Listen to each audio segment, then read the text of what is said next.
Hola gente, bienvenidos a No Sabemos Nada, de donde tenemos el conocimiento aproximado de muchas cosas. Yo soy Álvaro y les doy la bienvenida a este video de Capitana Marvel. Ya salidos del review sin spoilers y ya salidos del review full spoilers, en este video nos vamos a concentrar específicamente en cuáles son las relaciones que nos presenta esta película con el resto del universo cinemático de Marvel y cuál puede ser el posible futuro de Capitana Marvel a partir de los elementos que nos muestran acá. Antes de comenzar, quiero recomendarles que si les gusta este video y no se han suscrito al canal, se suscriban, le den clic a la campanita para recibir notificaciones y lo compartan con sus amigos y contactos para que siga creciendo la comunidad de No Sabemos Nada de. También, si no han visto el review full spoilers, pueden ir a verlo, en donde hablo de cada uno de los personajes, lo que me gustó, lo que no me gustó, cambios que hicieron con respecto al cómic y bueno, diferentes cosas. Pero entonces vamos a empezar hablando de las relaciones que nos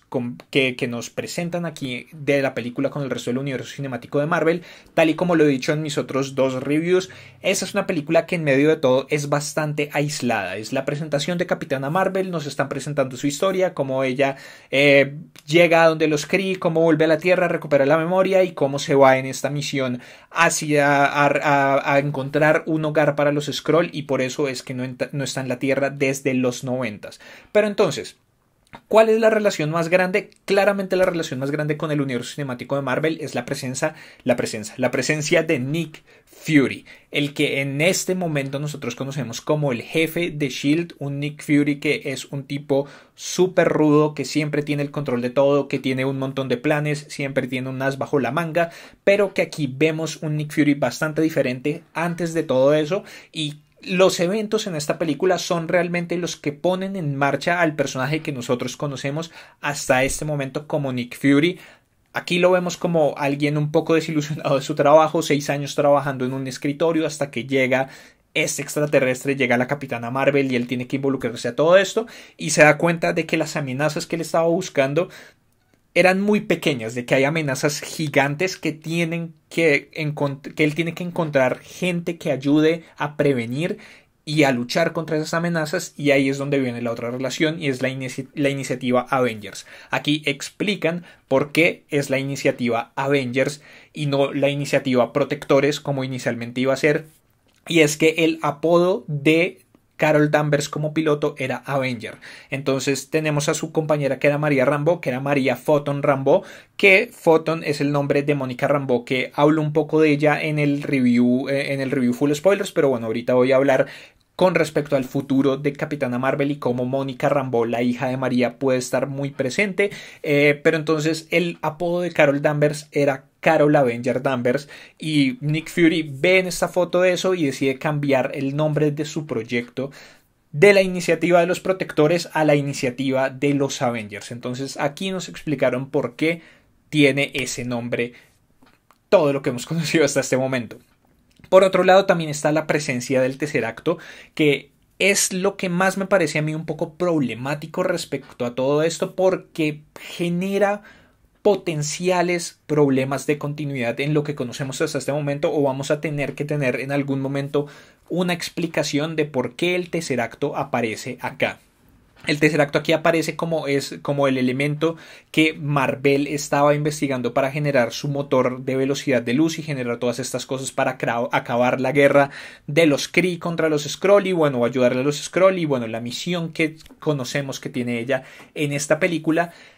Pero no se entiende por qué demonios ella tiene el Tesseracto. El Tesseracto lo hemos visto en varias instancias. Lo vimos inicialmente en Capitán América Primera Avenger, que era este elemento que Red Skull y que otros de los científicos nazis estaban utilizando para generar estas armas y bueno, para todas estas cosas. Pero al final de Capitán América Primera Avenger veíamos cómo este cubo caía en el Ártico, y sabíamos que Howard Stark lo había encontrado y que Howard Stark se lo había dado a S.H.I.E.L.D. y luego volvíamos a ver el Tesseracto en los Avengers con toda esta cosa de Loki, que era lo que él estaba buscando. S.H.I.E.L.D. estaba entregándose al Dr. Selvig para que él estudiara el Tesseracto y pudiera ver las posibilidades y un montón de cosas. Pero entonces todo ese tiempo habíamos pensado que siempre había estado en las manos de S.H.I.E.L.D. Desde que Howard Stark lo había recuperado y se los había entregado a ellos, pero aquí nos revelan que no. Pero entonces, ¿cómo demonios llegó el Tesseracto a manos de Mar-Vell? ¿Cómo se hizo ella con el Tesseracto? Porque finalmente tenemos que descubren todo esto. Después Gus, el gato, que no es un gato realmente, sino que es un extraterrestre, lo ingiere y luego lo regurgita en la oficina de Nick Fury. Entonces sabemos que S.H.I.E.L.D. vuelve a tener en su posesión al Tesseracto.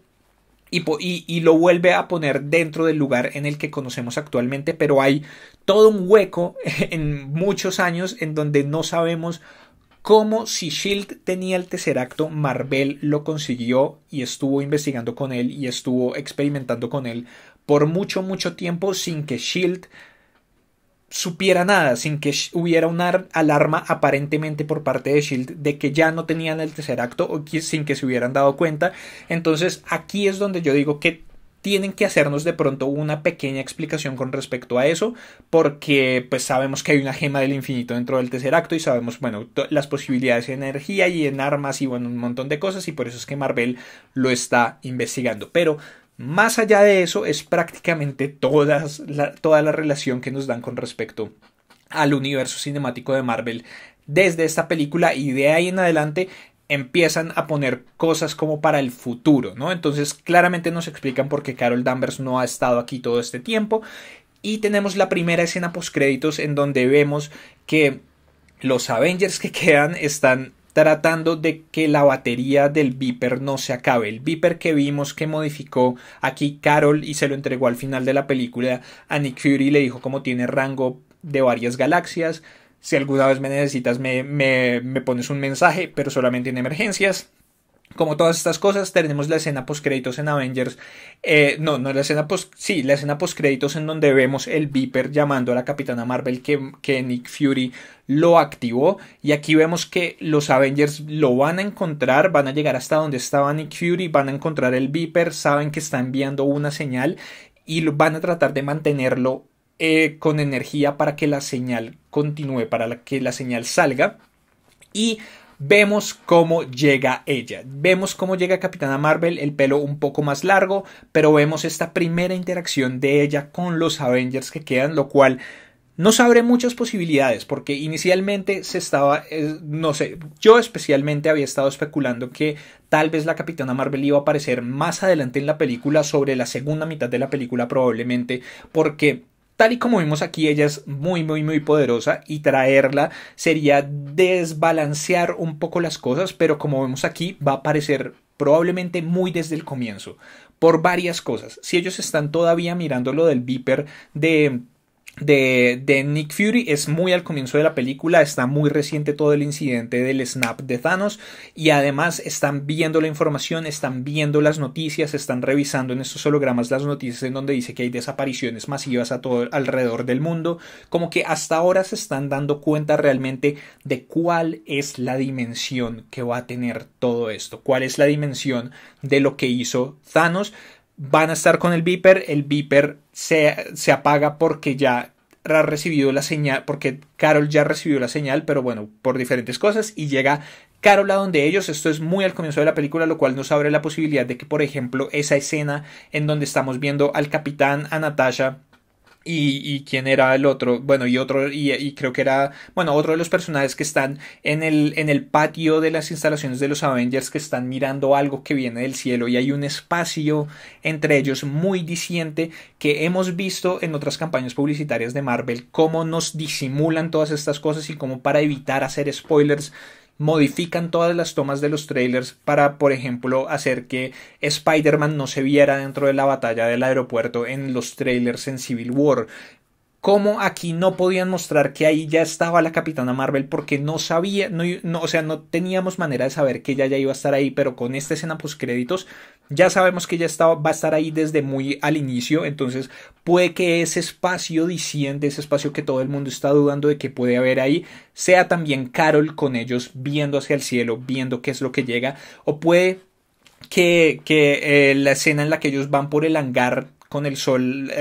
entrando por la ventana y todo eso, ella también esté caminando con ellos.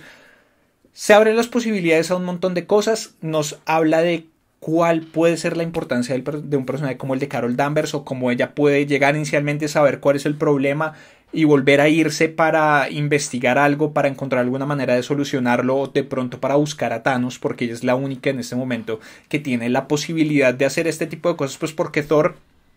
puede hacerlo, podría hacerlo, pero Thor necesitaría una nave, pues él puede abrir el Bifrost, pero para abrir el Bifrost necesita saber a dónde va, y sin saber dónde está Thanos, pues sería como una exploración un poco, no sé, un poco tonta, como ir de planeta en planeta abriendo el Bifrost y llegando al planeta, a todos los planetas. Pero Carol puede tener de pronto una idea en medio de todos estos años que han pasado de dónde puede estar Thanos. Pudo haber tenido enfrentamientos con la Orden Oscura, pudo haber tenido un montón de cosas que lleguen a aportar. Entonces creo que ya va a aparecer al comienzo, va a desaparecer un poco, y para dejarle el espacio a nuestros personajes principales de que hagan lo suyo, de que desarrollen la película, y al final, para un enfrentamiento final, tal vez va a volver ella. Es lo que creo yo en este momento. Pero entonces la pregunta: ¿por qué es tan joven? Porque han pasado ya casi 30 años desde que ella se fue, desde el 95. Entonces tengo dos teorías principales. Una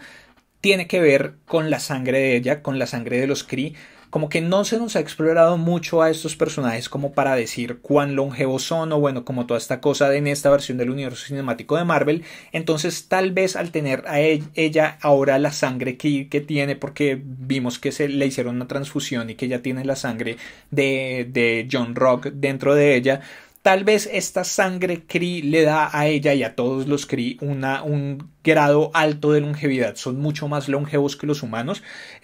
pero tendrían que ser muchísimo más longevos para que a ella no le haya pasado el tiempo en 30 años que ha estado por el espacio, o que tenga que ver con la naturaleza de los poderes que ella tiene de una manera u otra, como que esta energía que ella tiene dentro del motor que creó Marvel hace que sus células se regeneren constantemente y que ella no envejezca al mismo ritmo, no sé. Y mi otra teoría es que sabemos que la investigación de Marvel estaba siendo, o sea, el objetivo de ella era lograr un motor que pudiera ir a la velocidad de la luz, y finalmente lo logró. Esa era toda su investigación. Logró crear el núcleo, que es el que tiene el poder Carol, y bueno,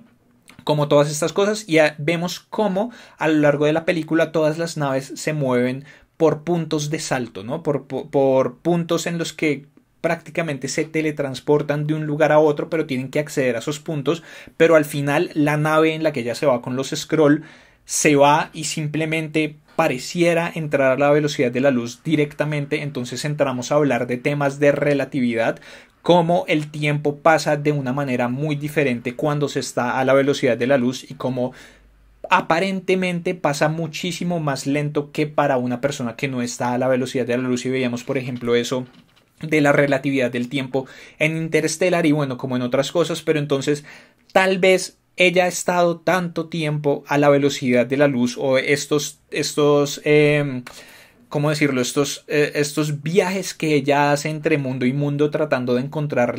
el lugar para los Skrull, o en las misiones que está actualmente, los hace a la velocidad de la luz. Entonces el tiempo para ella ha pasado de una manera diferente, que ha hecho que no envejezca tanto como el tiempo en la Tierra, o como el tiempo normal en cualquier otra ubicación. Entonces por eso es que creo yo que ella es tan joven. De aquí, hablando a futuro, había muchas especulaciones y había mucha esperanza que esta película nos pusiera en marcha Invasión Secreta. Entonces, hablé de eso un poco en mi review full spoilers, pero aquí lo repito porque me parece que es pertinente. Invasión Secreta es un evento súper importante y es un evento muy interesante y genial dentro de los cómics. Entonces, tenemos la guerra entre los Kree y los Skrull, entre dos imperios que están peleando constantemente, y los Skrull lo que hacen, como nos dicen aquí al inicio de la película, es infiltrarse dentro de mundos, infiltrarse en sociedades, y con su habilidad de cambiar de apariencia, volverse personas o volverse criaturas de esos planetas. Entonces se vuelven políticos, o sea, van creando influencia desde adentro para después conquistar esos planetas. Entonces tenemos que, en una batalla gigante, una batalla tipo Civil War, en donde los superhéroes están peleando unos contra otros y todo esto, alguien mata a Elektra. Y Elektra, cuando muere, se revierte a su forma Skrull. Entonces empiezan a darse cuenta de que hay Skrull que desde hace un montón de años han estado infiltrándose dentro de la Tierra. Son superhéroes, son políticos, son gente del común, son un montón de personas y muchos héroes que hasta ese momento todos creíamos conocer, héroes con los que habíamos vivido hasta ese momento, se nos revela que eran Skrulls, que eran impostores en diferentes etapas, pero bueno, la cosa es que la Tierra se encuentra en un momento dado en un punto central y en medio de estos dos bandos de los Kree y los Skrull y tienen que defenderse, pero bueno, y al mismo tiempo saber quién es un Skrull, cuál es el falso, bueno, como todas estas cosas. Entonces muchos teníamos la esperanza de que esta película, mostrándonos a los Skrull, introduciéndonos a todos esto, a esta guerra, a todos estos conceptos, nos pusiera en marcha la fase 4 como una fase de invasión secreta. Una cosa que tal vez en Avengers Endgame sabemos que van a morir héroes, sabemos que vamos a ver muertes definitivas, que alguna de esas muertes fuera como la de Elektra, que de pronto Thanos ¡pum!, le rompiera la cara al Capitán América, el Capitán América cayera al suelo, muriera y se transformara en un Skrull, para que de ahí en adelante, después de que vencieran a Thanos, después de todo lo de Endgame, empezaran a preguntarse como, ok, si el Capitán América o cualquier otro de los héroes, estoy poniendo el Capitán América como un héroe, como el ejemplo específico acá, era un Skrull, ¿quién más puede ser un Skrull? Y que de ahí se planteara todo como la nueva gran temática, como el nuevo gran enemigo y todas estas cosas, pero con el cambio que hacen en esta película, con el cambio muy determinante que hacen aquí de que los Skrull no son malos, de que los Skrull están huyendo de los Kree, de que los Skrull están tratando de buscar un nuevo hogar, están tratando de reconstruir una sociedad que fue destruida por un imperio que no acepta ninguna clase de oposición. Aquí realmente nos revelan que ellos nunca han tenido estos objetivos de invadir otros lugares, de hacer todas estas cosas, sino que se han convertido en otras razas y se han transformado y se han escondido en otros mundos por pura necesidad. Entonces, no va a haber invasión secreta, ese es un futuro que probablemente está tachado, a menos que nos hablen después de más adelante en el futuro de no sé, de una parte de los Skrull que sí estaban buscando hacer eso. Bueno, ya vamos a ver. Pero entonces, ¿qué puede pasar en una Capitana Marvel 2? Sabemos que Carol Danvers va a estar acá y ahí es donde yo mencionaba ahorita a Mónica Rambeau, a Fotón. Mónica Rambeau es un personaje bien interesante. Aquí nos la presentan esta niña que es la hija de María, que tiene esta relación muy interesante y muy dinámica con Carol, como todas estas cosas, que tiene como toda esta curiosidad con respecto a todo lo que hace su tía, a lo que hace su mamá, bueno, como todo esto, y me parece que es una base muy fuerte para lo que puede ser Mónica Rambeau en el futuro, pasados 30 años desde que Carol se fue, cuando ella vuelve y tiene que volver a hacer cosas aquí en la Tierra, tiene que de pronto ayudar a diferentes cosas cuando se muera alguno de nuestros héroes o cuando falte alguno de nuestros héroes principales, o al darse cuenta de la situación actual en la que está la Tierra y ya habiendo cumplido su misión de encontrar un lugar para los Skrull probablemente, bueno, como todo eso. Pero Mónica Rambeau es un personaje que en los cómics también ha sido Capitana Marvel, también fue Capitana Marvel y es un personaje que muchas personas prefieren de hecho sobre la misma Carol Danvers, porque Carol Danvers no es un personaje que sea muy querido, no es un personaje que la gente diga como wow, qué personaje tan carismático es este personaje de los cómics. Me parece que es uno de los mejores trabajos que han hecho con esta película y es lograr mejorar el personaje de Carol Danvers, pero muchas personas prefieren a Mónica Rambeau porque les parece mejor y además tenemos que tener en cuenta que ella incluso llegó a ser la líder de los Avengers en su momento. Entonces tenemos relaciones que quedan aquí en la Tierra por parte de Carol. Entonces sabemos que en un Capitana Marvel 2 ella probablemente vuelva a relacionarse con Mónica. Mónica sea una parte muy importante de su película. Y además tenemos a Minerva, que Minerva pues vimos cómo destruían su nave acá, pero no se nos confirma la muerte de ella. Simplemente hay una explosión, existe la posibilidad de que Minerva siga viva, de que Minerva de alguna manera haya podido protegerse con un escudo o haya podido eyectarse del avión, de la nave antes de que explotara. Entonces tenemos las bases para una posible villana en una Capitana Marvel 2 que haya estado aquí en la Tierra por mucho tiempo planeando muchas cosas y que sea una enemiga nueva para ella. Y tenemos toda esta otra cosa de los Kree, ¿no? Entonces ella deja ir a John Rock y manda a John Rock hacia la inteligencia suprema, a Hara, creo que era que Hara, es que Hara, bueno, el planeta principal del Imperio Kree, con el mensaje de que ella va a ir por ellos, de que ella va a acabar la guerra, de que ella va a acabar con las mentiras, como todas estas cosas. Entonces Capitana Marvel puede suceder de nuevo en un pasado, pueden hablarnos de estos 30 años que han pasado en medio, hablarnos de toda, o sea, como mostrarnos qué es lo que había estado haciendo ella desde que se fue con los Skrull hasta que vuelven a Avengers Endgame, o puede ser más adelante, puede ser cuando ella ya vuelva a la Tierra y vuelva a hacer un montón de cosas aquí en la Tierra. Entonces tenemos esas, o puede ser una mezcla, puede ser ella volviendo a hacer cosas aquí en la Tierra después de decidir volver con lo que pasa en Avengers Endgame, mientras nos van contando así como ella recuperó la memoria en esta película y nos muestran toda su vida pasada, nos van llenando por medio de flashbacks esa historia de qué hizo ella durante estos 30 años. Entonces, esas son las relaciones que nos presenta esta película con el universo cinemático de Marvel, que el posible futuro de eso, cómo posiblemente se conecta con Avengers Endgame y con lo que sigue de aquí en adelante de este universo cinemático de Marvel. Por el momento no tengo nada más que decir. Por favor, les pido que abajo en los comentarios dejen todas sus opiniones, sus propias teorías, vieron otras relaciones y otras conexiones con el universo cinemático de Marvel que yo no mencioné acá. Por favor, dejen todo eso abajo, denle like a este video, compártanlo con sus amigos y contactos a los que creen que les pueda interesar, suscríbanse al canal si son nuevos y si ya están suscritos, denle click a la campanita que al botón de suscripción para recibir notificaciones cada vez que esté subiendo videos nuevos, haciendo directos sorpresa, directos programados y en general para saber de todo lo que sucede aquí en YouTube con No Sabemos Nada de. También pueden seguirme en el resto de redes sociales en facebook.com/nosabamosnada4, en Twitter, en Instagram en @nosabamosnada de y en Vero me encuentran como No Sabemos Nada de. Yo soy Álvaro y nos vemos en una próxima oportunidad. Hasta luego.